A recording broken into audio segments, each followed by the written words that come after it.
mas estamos vendo um aumento do desmatamento na Amazônia, uma perda crescente de biodiversidade de maneiras que são, francamente, realmente assustadoras. Por isso, é fundamental que a Amazônia faça a transição desses modelos dependentes do desmatamento para uma sociobioeconomia. Olá pessoal, estamos animados para lançar uma nova série de podcasts em parceria com a The Nature Conservancy chamada A Caminho da COP30. Durante todo o mês de setembro, vamos conversar com líderes da The Nature Conservancy em toda a América Latina para explorar o trabalho deles antes da COP30, que acontecerá em novembro deste ano, no estado do Pará, Brasil. No quarto episódio, conversamos com duas líderes da The Nature Conservancy, Lisa Ferguson, diretora de Economias Regenerativas e Finanças Comunitárias, e Juliana Simões, gerente adjunta da Estratégia de Povos Indígenas e Comunidades Tradicionais. Juntas, elas discutem como a sociobioeconomia oferece um caminho justo e sustentável de desenvolvimento para a Amazônia. Elas destacam como cadeias de valor diversas, do açaí à castanha do Pará, demonstram que proteger a biodiversidade pode impulsionar economias locais prósperas. A conversa também destaca o plano pioneiro de bioeconomia do Pará, que está moldando um modelo global de desenvolvimento inclusivo baseado na natureza. Junte-se a nós para uma visão inspiradora de como as economias regenerativas estão redefinindo o futuro das pessoas e do planeta. Quero dar as boas-vindas a todos de volta à nossa série com a The Nature Conservancy, a caminho da COP30, onde conversamos com líderes da The Nature Conservancy para falar sobre o trabalho que eles estão realizando. Neste episódio específico, estamos focando na sociobioeconomia, olhando principalmente para o estado do Pará, no Brasil, que está diretamente ligado à COP30, pois é lá que ela acontece este ano. Neste episódio, contamos com a presença de duas líderes da The Nature Conservancy. A primeira é Lisa Ferguson, diretora de Economias Regenerativas e Finanças Comunitárias. E temos também Juliana Simões, vice-gerente da Estratégia para Povos Indígenas e Comunidades Locais. Muito obrigado às duas por estarem conosco. Lisa, vou começar perguntando a você. Poderia falar um pouco sobre sua trajetória e seu papel na The Nature Conservancy? Sim, com certeza. Muito obrigada por nos receber, Preston. É um prazer estar aqui. Eu estou na The Nature Conservancy há cerca de 8 anos. Venho do setor privado, então trabalhei anteriormente com finanças de investimentos e estratégia corporativa, mas vim para a The Nature Conservancy para realmente focar em como usar essas ferramentas de mercado e finanças para gerar impacto ambiental e social. Então, trabalhei com nossa equipe de investimento de impacto, a NatureVest, e também com nossa equipe de conservação liderada por comunidades indígenas e locais para realmente desenvolver como seria uma estratégia de economias regenerativas ou sociobioeconomias. Como uma organização de conservação como a The Nature Conservancy pode se envolver nesse trabalho para realmente promover benefícios mútuos e resultados de conservação? E como eu disse, como podemos realmente criar um novo caminho econômico usando alguns desses mercados e ferramentas financeiras, mas usando-os para impacto social e ambiental? Milímetros. Bem, incrível. Bem, muito obrigado por se juntar a nós. Estou animado para abordar alguns tópicos sobre economias regenerativas. E então, Juliana, se quiser falar brevemente sobre seu papel e histórico com a The Nature Conservancy. Bom, meu nome é Juliana Simões, eu estou na TNC há 6 anos e trabalho diretamente com as comunidades indígenas e tradicionais, no sentido de melhorar as economias que mantêm a floresta em pé. Eu venho de 20 anos de trabalho no governo federal, também na área de conservação, trabalhando com povos indígenas e comunidades tradicionais, especificamente trabalhando nas economias dos povos indígenas e comunidades tradicionais, em como fazer que essas economias elas se fortaleçam como uma alternativa de renda viável para as comunidades e que mantenha o modo de vida, a cultura, mas também a floresta em pé e todos os serviços ecossistêmicos gerados por essa floresta. Obrigado, Juliana, por se juntar a nós, estar aqui e falar sobre todo o trabalho que você faz também. A primeira coisa que quero abordar, e vou dar uma visão geral deste episódio, é que vamos olhar para o panorama global e depois mergulhar diretamente na Amazônia e, em seguida, mais a fundo no estado do Pará, no Brasil.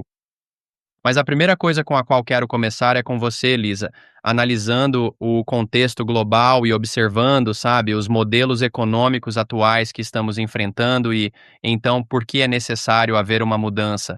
Quero dizer, neste momento estamos vendo mudanças climáticas, perda de biodiversidade e desigualdade, e todas elas estão profundamente interligadas. E eu diria que os sistemas econômicos atuais estão realmente, sabe, muitas vezes impulsionando o desmatamento e excluindo aqueles que cuidam da terra. Então, sabe, eu perguntaria primeiro para você, por que precisamos de um novo modelo econômico sob uma perspectiva global?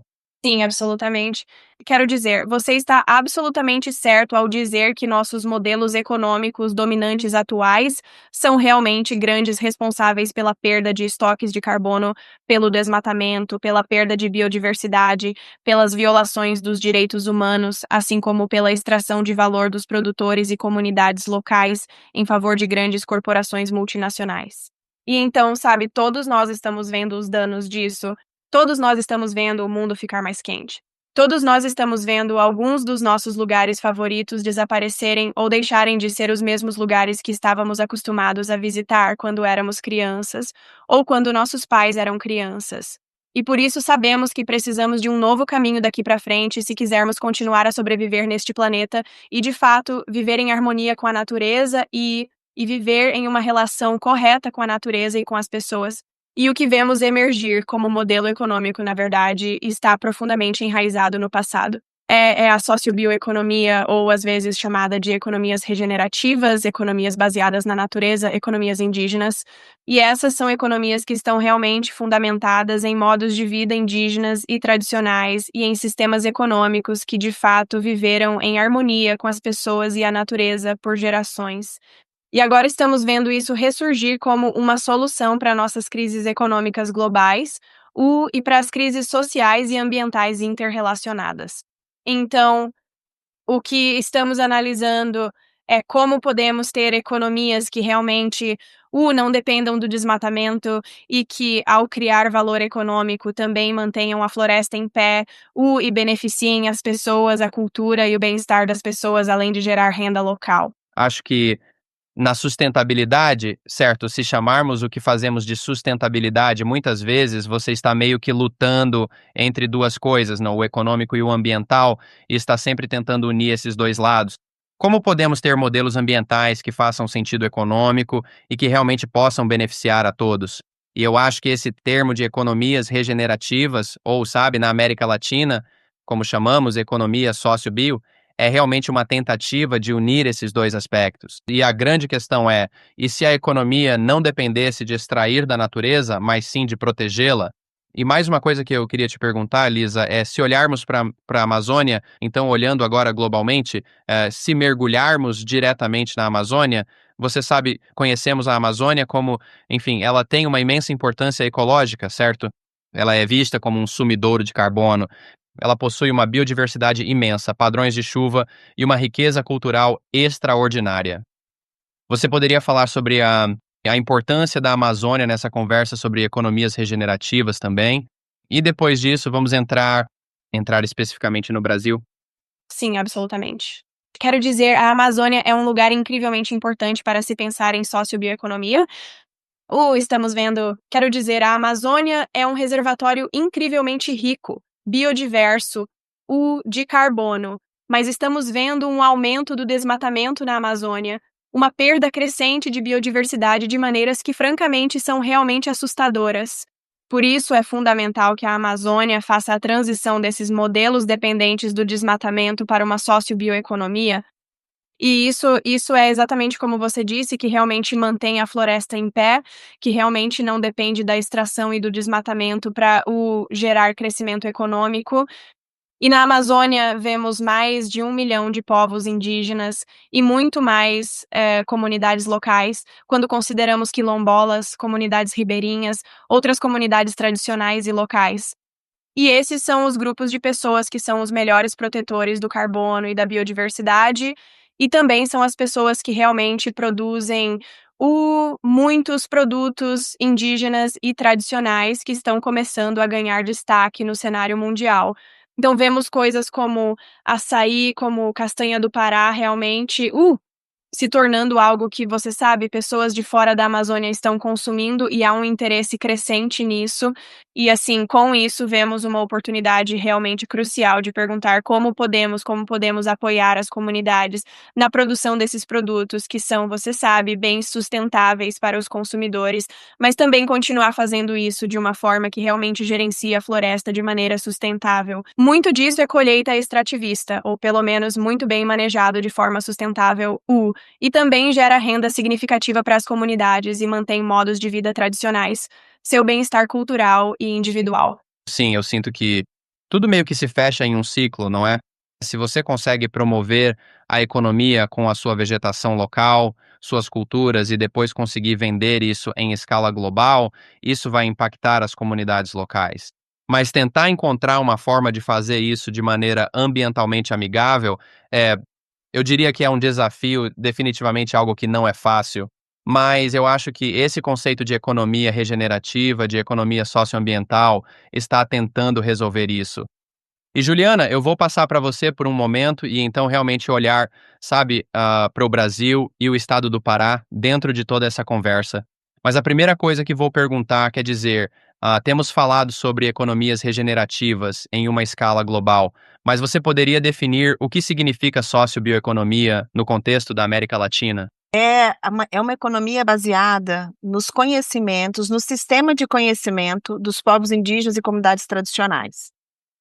É uma economia, né, os povos indígenas, comunidades tradicionais, elas vêm desenvolvendo as suas economias e vêm manejando a floresta e os territórios de forma muito sustentável. Você vê que o exemplo disso é que onde tem floresta, é onde hoje tem povos indígenas e onde tem comunidades tradicionais. Então, a sociobioeconomia é um primeiro ponto. Ela está baseada nesse sistema de conhecimento indígena, de manejo das espécies, de manejo da floresta, de modo em que a gente possa utilizar, mas sem degradar e sem ter os efeitos que nós hoje estamos sentindo relacionado tanto à perda de biodiversidade quanto ao aquecimento global. Então, é uma economia baseada no uso sustentável da floresta, desses ativos da floresta, de modo a manter todos os serviços ecossistêmicos que essa floresta provisiona, além de água, biodiversidade. Então, é uma economia que equilibra todos esses pontos. A gente não deixa de se desenvolver, a gente tem o desenvolvimento, mas esse desenvolvimento respeita esses ciclos da floresta, toda a sua biodiversidade, que é importante para a gente manter o planeta e a vida no planeta, que hoje a gente vê seriamente ameaçada pelo desmatamento e pelo aquecimento global. Então, é uma economia feita por povos indígenas, por comunidades tradicionais e baseada nesse sistema de conhecimento dos povos indígenas, que vem aí há milhares de anos manejando as espécies que hoje, muitas vezes, nós estamos comendo diversos alimentos que foram milhares de anos sendo manejados por essas populações para que a gente hoje pudesse ter um sistema alimentar tão rico. Mas elas fizeram isso de forma sustentável, sem precisar degradar o ecossistema ou levar à exaustão, esse ecossistema à exaustão, tanto em termos de poluição de rios, de desmatamento, de emissões, né. Então, é uma economia baseada na ecologia, em que a gente usa os recursos naturais, mas na medida, sustentável, em que a natureza consegue se regenerar. À medida do momento em que esse ciclo ele se rompe, aí então a gente cria um risco enorme de, degradação e, ter os efeitos que hoje a gente está tendo, né, por exemplo, de perda de biodiversidade e do aquecimento global. Eu perguntaria, ao olhar para o estado do Pará, a anotação que eu tenho é realmente esse poder das cadeias de valor diversificadas.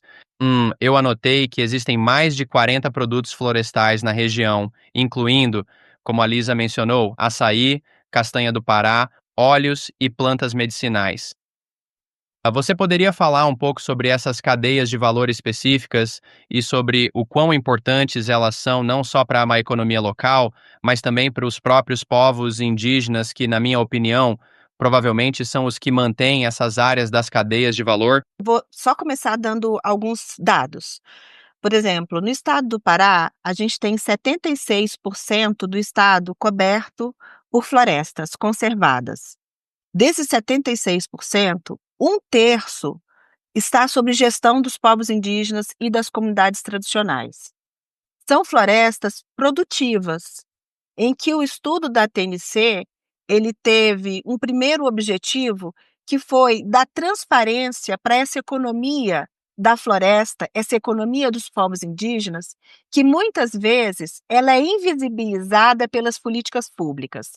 Então, se ela não é visível pelas políticas públicas, você não tem uma série de incentivos, como crédito, financiamento, assistência técnica, para desenvolver essas economias.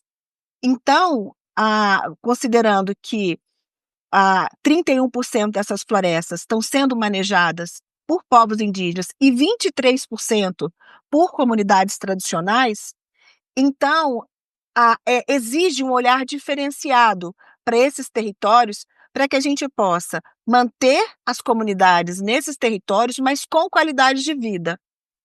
Manter a floresta, mas gerando renda e qualidade de vida para elas. Então a TNC, ela se debruçou no estudo de 30 espécies da sociobiodiversidade manejada pelos povos indígenas e comunidades tradicionais, com o objetivo de compreender o impacto econômico dessas cadeias no PIB do estado do Pará. E esse estudo demonstrou que, em 2019, essas cadeias elas geravam uma renda de 5,4 bilhões de reais para o estado do Pará. Então, não era uma economia pequena. Quando a gente comparou, por exemplo, com a pecuária, nós percebemos que havia uma equivalência de renda.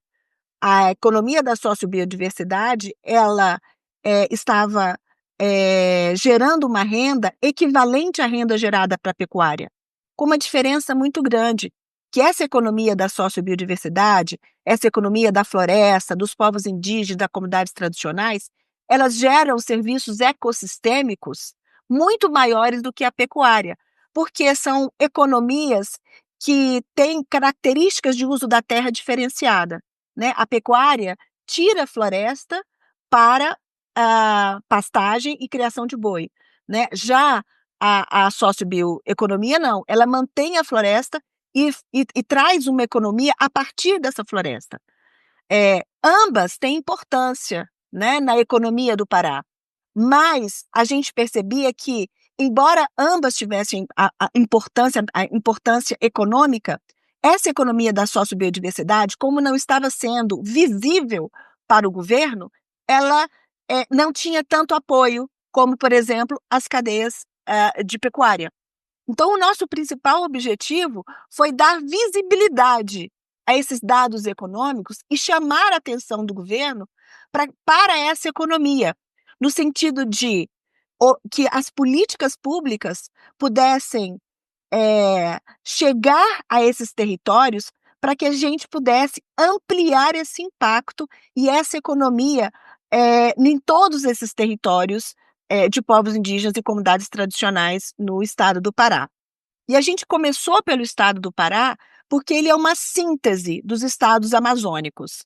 O que acontece no estado do Pará provavelmente é a mesma realidade que você vai ver no Amazonas, que você vai ver no Acre, né, em estados que têm floresta. Então, as recomendações do nosso estudo, ela não vale só para o Pará, ela vale para os outros estados da Amazônia que têm características muito semelhantes, né, ao do estado do Pará. Então, a gente chegou desses 30 produtos, né, a gente tem o açaí, a andiroba, o artesanato. O artesanato, ele é um produto feito com fibras naturais, né, pinturas indígenas, em tecidos também, que se você olhar todas as terras indígenas, todas as comunidades tradicionais, elas produzem artesanato. Mas além do artesanato, produzem também o açaí, a borracha, o buriti, o murumuru, várias espécies, porque uma característica da sociobioeconomia, Preston, é a diversidade de produtos. Então, é uma economia baseada na diversidade biológica, ou na diversidade produtiva. Então e isso é muito positivo, porque é essa diversidade de produtos e não a monotonia de uma monocultivo é que faz com que esses territórios, eles sejam tão ricos em biodiversidade e se mantenha essa floresta, porque ela te dá diferentes oportunidades de produtos e de comércio e diferentes oportunidades econômicas. E aí, só para finalizar essa parte com você, eh, dos 30 produtos que a gente analisou, tem alguns produtos que são prioritários, né, são aqueles que têm maior mercado, o maior um maior isso, a maior comercialização. E aí é o açaí, o cacau, a castanha do Pará, o palmito, a borracha, o tucumã, o cupuaçu, o cumaru, murumuru e o óleo da castanha do Pará. Esses produtos que eu acabei de falar, só eles, geraram uma renda de 5,2 bilhões. Isso mostra, assim, que, a oportunidade econômica de mercado para toda essa diversidade de produtos da Amazônia. Porque eu estou te falando aqui de 7 produtos que geraram essa renda de 5,2 bilhões, mas a gente tem 40 produtos que ainda podem ganhar mercados, que precisam ser conhecidos pelo mercado, que precisam de oportunidades, né, para desenvolver, para se conhecer até os princípios ativos desses produtos, para que a gente possa agregar ainda mais valor a esses produtos e mais renda para as comunidades. Então esse foi o nosso intuito, esse foi o objetivo da TNC, foi dar visibilidade para essa economia, mostrar que ela existe, ela é real, e ela é comparável com outras economias que hoje têm mais atenção do Estado do que essa. E que ela pode ser muito maior se tiver um esforço, uma concentração de políticas públicas. Que você facilitou meu trabalho, porque eu ia perguntar sobre esse estudo na próxima pergunta, mas muito obrigado por explicar isso. Acho que agora entendemos que muitas dessas cadeias de valor dependem da conservação da floresta. E se derrubarmos a floresta, isso destruiria a economia que a sustenta e por sua vez você vai ter muitos efeitos econômicos. Então, eu sei que nas conversas anteriores que tivemos com a The Nature Conservancy, falamos sobre esse conceito de pensamento sistêmico e de olhar para um problema de todos os ângulos diferentes para ver como uma decisão pode realmente ter um efeito cascata e, você sabe, né, impactar muitas pessoas diferentes, a economia e também as questões ambientais envolvidas. Mas eu perguntaria, porque você mencionou na sua explicação sobre políticas públicas e que por meio das políticas públicas você realmente precisa de apoio financeiro e apoio técnico. E eu acho que esse conceito de repensar as economias, para mim, é muito complexo. Tipo, eu imagino olhar para toda essa economia e para o estado do Pará, e então descobrir como podemos mudar desse modo tradicional de economia e passar para algo mais voltado para a sociobioeconomia. Eu perguntaria sobre, quero dizer, você falou um pouco sobre isso na sua resposta, mas só o papel do setor público e dessas políticas públicas. O estudo que a The Nature Conservancy liderou, sobre a bioeconomia da sociobiodiversidade do estado do Pará, eu acho que é um grande passo, porque, como você disse, e isso tornou a economia visível para os governos, mas eu fico meio curioso sobre o que acontece depois. É uma questão de você entregar todos os dados para os governos, mostrar as informações, mostrar como está a economia, e aí cabe a eles meio que criar essas políticas públicas? Eu só estou interessado em saber como funciona o processo de realmente implementar ou do governo implementar políticas para repensar essas economias. Desde que a TNC publicou esse estudo, nós começamos a apoiar o estado do Pará num plano estadual de bioeconomia. E o Plano Estadual de Bioeconomia do Estado do Pará teve o foco principal nesses territórios de povos indígenas, comunidades tradicionais, nessa economia da sociobiodiversidade.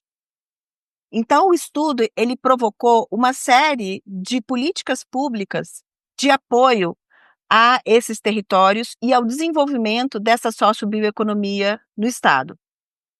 Então, teve investimentos do Estado, né? Então, esse estudo ele provocou que o governo pudesse coordenar melhor as suas ações. Há um objetivo estratégico, que é desenvolver essa economia do Pará de floresta em pé. Então, eles já apresentam alguns resultados, o Estado do Pará já apresentou alguns resultados de ganhos específicos da implementação dos primeiros anos desse plano. Mas o que a gente está falando especificamente, Preston, em relação às políticas públicas, e isso está presente lá no Plano de Bioeconomia do Estado do Pará e agora, mais recentemente, no Plano Nacional de Sociobioeconomia, de Bioeconomia do Governo Federal, a relação, primeiro, os investimentos, os incentivos para essas cadeias. Como fazer, por exemplo, que o crédito chegue mais próximo a essas comunidades. E aí teve, junto com o Banco da Amazônia, uma linha de crédito específica para esses produtos da sociobiodiversidade, né, para que, desburocratizando, inclusive, essas linhas de crédito, para que eles pudessem ter acesso, né, e melhorar os seus negócios. A assistência técnica é uma outra recomendação do estudo e que, de certa forma, é incorporado um esforço no estudo do Pará também, para que possa chegar a assistência técnica, a inovação para esses territórios. Então, o Estado ele publicou algumas chamadas públicas de inovação voltadas para essas cadeias de sociobioeconomia. E desenvolvimento também de mecanismos financeiros, né, e pagamento por serviços ambientais. Então, também no estado do Pará, eles estão modulando agora um programa estadual de pagamento por serviços ambientais, justamente para fazer a remuneração, melhorar a remuneração dos povos indígenas e das comunidades tradicionais que cuidam dessa floresta. Porque elas têm produtos, mas elas estão ali cuidando daquela floresta, e aquela floresta ela está provisionando serviços ecossistêmicos que é para toda a sociedade. Então, é importante que elas sejam reconhecidos nesse papel de manejo, de proteção, conservação, mas que também tem um reconhecimento financeiro. E também lá, em função do estudo do plano do plano de bioeconomia do Estado do Pará, uma outra iniciativa importante do plano foi modulando esse programa, né, de pagamento por serviços ambientais para as comunidades indígenas do Estado. E juntamente agora com o governo federal, o governo do Pará vai trabalhar núcleos, que são núcleos de sociobioeconomia no Estado, também muito orientado pelo estudo, que a gente apontou quais áreas do Estado, onde no Estado tem a maior produção e, obviamente, precisaria de mais apoio. Então, nessas áreas de maior produção da sociobioeconomia, maior produção de produtos florestais, junto com o governo federal, vão ser estabelecidos núcleos de sociobioeconomia. E nesses núcleos vão ser facilitados o crédito, a assistência técnica, vão ser disponibilizados mecanismos financeiros para que aquele ecossistema ali de negócios comunitários baseados na floresta, eles possam se desenvolver. Então, eu creio que o estudo ele também teve esse papel, né, de impulsionar as políticas públicas no Estado. E a primeira delas, logo depois do plano, foi a construção do Plano Estadual de Bioeconomia, que traz esse conjunto de ações que apoiam o desenvolvimento dessa economia, da sociobioeconomia, dessa economia de floresta em pé, né? Então, eu acho que essa economia a gente precisa de grande apoio, porque é uma economia que necessita muito de políticas públicas, Quando eu falo das commodities, de outras economias maiores, elas são menos dependentes de políticas públicas. Esse público que a gente está falando, de povos indígenas, comunidades tradicionais, que vivem na floresta, eles têm uma dependência maior de políticas públicas. Para você tirar uma castanha do meio da floresta, é, é caro, essa logística é uma logística cara. E muitas vezes, se eu coloco esse preço dentro do produto, eu não tenho para quem comercializar, porque fica uma castanha com preço maior, porque essa logística é cara. Então, eu preciso, por exemplo, políticas públicas que apoiem essa logística para eu reduzir o preço da castanha para que ela possa ter competitividade. Se a gente não tiver políticas públicas, os produtos que vêm da floresta, lá do meio da Amazônia, que tem essa logística mais cara, eles não ficam competitivos. Então, a gente precisa de políticas públicas. Esse é um público que precisa de políticas públicas para desenvolver essas economias e para que elas sejam boas. Primeiramente, para quem está vivendo no território, segundo, para quem está consumindo, né, e para a economia do país. Sim, sim, eu adoro esse ponto sobre como a política pública pode diminuir o preço. Eu diria que subsidiaria a indústria para que algo como a logística na cadeia de suprimentos da castanha do Brasil realmente fosse mais barata e, assim, esse produto pudesse ser vendido e o preço não seria tão alto. No meu trabalho, no dia a dia, na indústria de reciclagem, e vemos isso através de políticas como a EPR, a política de responsabilidade estendida do produtor, que realmente está tornando, digamos, a reciclagem de diferentes produtos, mais barata e dessa forma mais acessível para as pessoas fazerem. Mas eu queria acrescentar, sabe, ao longo desta série, nós temos 6 episódios. No episódio 1, nós conversamos com. Vou voltar às minhas anotações por um segundo. Conversamos com Paola Cabalheiro e o Márcio Stuchman, realmente fazendo uma visão geral da COP30 e depois analisando o Brasil como país anfitrião. Nessa conversa, a Paola meio que explicou o Acordo de Paris e as NDCs, que são as contribuições nacionalmente determinadas para quando os governos aderem, sabe, eles podem contribuir para tentar fazer com que a gente não ultrapasse esses aumentos de temperatura até 2050.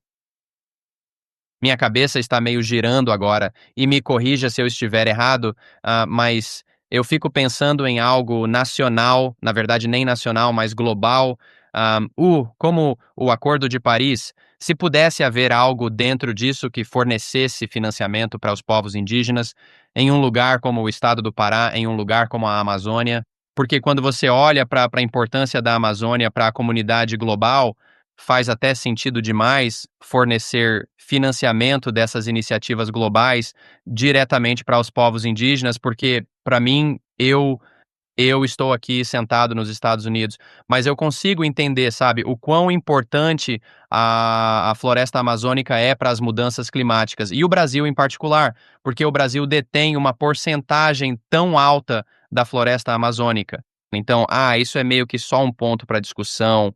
Hum, não sei se há algo em relação a isso, mas essa é só a ideia que tenho na cabeça, sabe? Você tem esses acordos globais, como o Acordo de Paris, onde o dinheiro está sendo direcionado. Sinceramente, não sei como esse dinheiro está sendo administrado e como ele está sendo usado para diferentes coisas, mas parece que fornecer parte desse financiamento para comunidades indígenas poderia realmente beneficiar o mundo como um todo. Sim, eu posso falar um pouco sobre isso. E pensar em financiamento para comunidades indígenas e tradicionais é realmente fundamental.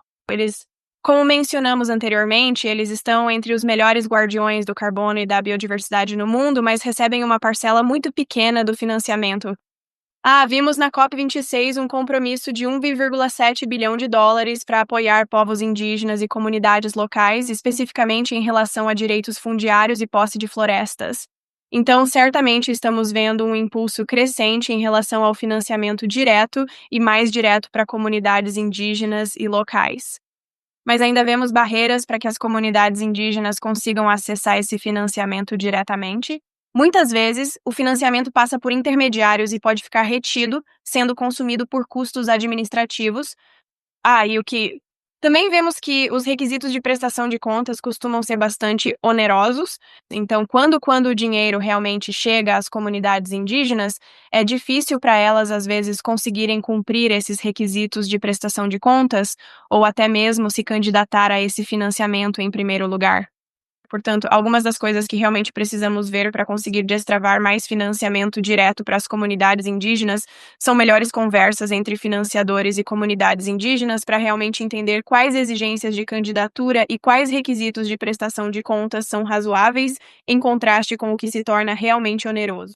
Mas concordo plenamente que, de fato, destravar o financiamento para comunidades indígenas e locais é fundamental na luta contra as mudanças climáticas e para a conservação da biodiversidade, porque isso realmente lhes dá os recursos de que precisam para continuar cuidando de seus recursos naturais de forma sustentável. E isso pode acontecer por meio da gestão territorial, que não envolve geração de renda. Também pode ser, por exemplo, por meio de atividades de geração de renda ligadas à sociobioeconomia. Esse é outro papel realmente importante que vemos para o setor privado também, que é pensar em produtos financeiros inovadores para as economias sociobioeconômicas lideradas por indígenas e comunidades locais. Então, percebemos que, ao analisarmos as economias básicas e a forma como elas se desenvolveram, vemos que capacitação e fortalecimento de negócios, acesso a mercados e acesso a financiamento são meio que os três ingredientes-chave para que qualquer empreendimento consiga ter sucesso.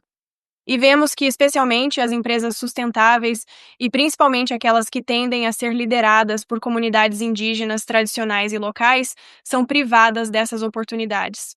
Então, como podemos realmente pensar em serviços financeiros mais personalizados e em parcerias de mercado mais diretas que realmente permitam que essas comunidades ampliem e desenvolvam seus empreendimentos alinhados ao impacto social e ambiental? Eu vou complementar a fala da Lisa, né, com relação, assim, à à COP, né, toda essa discussão climática. O Banco Mundial, o estudo do Banco Mundial, ele apresentou, mostrou que a gente precisaria, né, de 7 bilhões de dólares anualmente para proteger a Amazônia.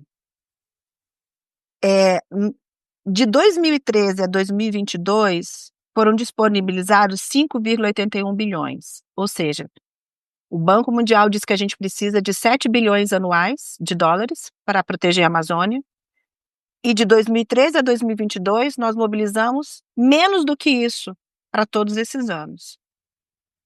3% desse valor vai para soluções baseadas na natureza, e menos de 1% vai para o financiamento das terras indígenas, das economias dos povos indígenas e das comunidades tradicionais. Se a gente percebe a importância das terras indígenas para o equilíbrio climático, elas são fundamentais para a manutenção do equilíbrio climático e para a gente evitar que o mundo chegue nesse ponto de não retorno. Se a gente entende que essas terras indígenas elas têm papel relevante na redução das emissões e na redução do aquecimento global do mundo, perdão, elas precisariam de ter atenção maior também em termos de financiamento. E hoje isso não acontece. Então, quando você fala da COP30, das negociações, o principal tema de discussão nas últimas COPs é o financiamento. E para os povos indígenas é o financiamento direto. O que eles mais estão debatendo e estão buscando na COP30 é que esse financiamento climático seja ampliado para a proteção dos seus territórios e para a conservação dos seus territórios, mas que seja, além de ser ampliado, né, que hoje, como eu te falei, menos de 1% desse financiamento climático chegou para os povos indígenas na Amazônia, mas que também ele chegue diretamente. Então, nós temos que criar mecanismos, né, para que esses recursos cheguem diretamente aos territórios, para que eles possam impulsionar os resultados de conservação. Inclusive, os povos indígenas, nessa COP, eles vão até apresentar uma proposta de uma NDC indígena, justamente para mostrar a importância que tem as terras indígenas nesse equilíbrio climático. Qual é a contribuição das terras indígenas para o equilíbrio climático? Que essa contribuição seja proporcional ao financiamento climático para que elas possam manter essa conservação. Então, essa é uma grande discussão. A discussão do financiamento tem sido uma tônica das últimas COPs e vai continuar nessa COP. Mas para esse tema que a gente está falando da sociobioeconomia, o principal está nesse financiamento ser ampliado e chegar diretamente às comunidades, o desenvolvimento de mecanismos que cheguem a essas comunidades. E como a Lisa falou, chegue de forma desburocratizada. Porque se eu crio muitas barreiras, fico solicitando tendo muitas exigências para que esse financiamento chegue, elas não conseguem acessar esses financiamentos. Nós vimos aqui, nós temos um bom exemplo, que é o Fundo Amazônia, no Brasil. É uma excelente iniciativa do Fundo Amazônia.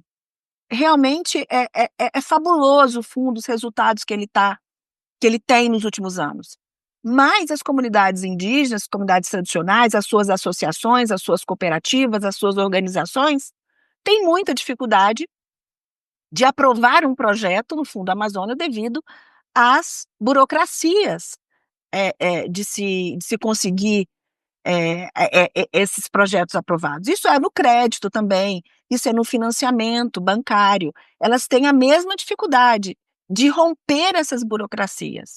Então, como que, junto com a iniciativa privada, junto com a filantropia, junto com o governo, a gente pode pensar mecanismos financeiros menos burocráticos e mais direcionado à realidade e às necessidades dessas comunidades, desses povos indígenas, para que eles consigam fazer o manejo, né, da floresta de forma sustentável, consigam gerar uma renda, né, consigam ter o viver bem, o bem viver, como eles falam. O bem viver está muito relacionado, eu estou bem nessa floresta, eu tenho água, eu tenho alimento, eu tenho uma água, mas eles também querem viver bem.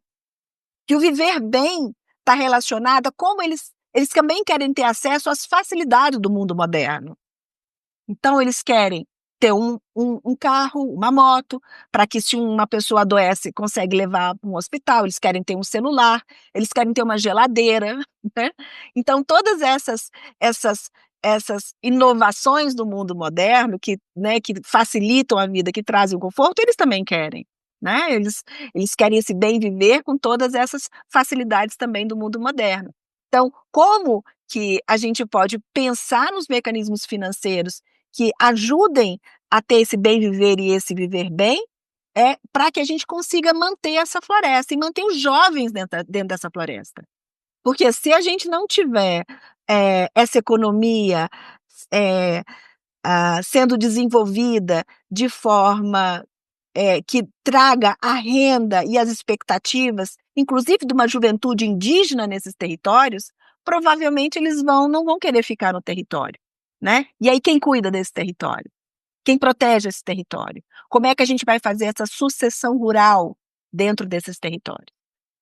Então, o financiamento, a estruturação produtiva, a geração de renda, ela é um fator fundamental para a proteção dessas florestas, para que essas comunidades continuem vivendo nos seus territórios de forma tradicional, mantendo a sua cultura, mantendo o seu sistema de conhecimento indígena no manejo do território, que faz com que aquela terra seja aquela floresta seja conservada, né? E que isso vai trazer benefícios para todos nós. Então, não tem como a gente pensar em questões climáticas se a gente não pensar nessa economia, nessa geração de renda, nessa qualidade de vida para os territórios indígenas e comunidades tradicionais. Eles realmente precisam ser incluídos, né, de forma direta nesse financiamento climático. Bem, eu acho que esse é um ótimo ponto para a gente encerrar a conversa de hoje, e acho que agora todos nós entendemos, sabe, o que está por vir na COP30 no Brasil e a importância das comunidades indígenas como podemos proporcionar a eles acesso direto a financiamentos para que não só eles possam continuar protegendo essas áreas da floresta, mas também possam viver e viver como precisam dentro dessas áreas. Então, eu só gostaria de deixar todos com uma das ideias com as quais começamos, que é: e se a economia não dependesse de extrair da natureza, mas sim de protegê-la?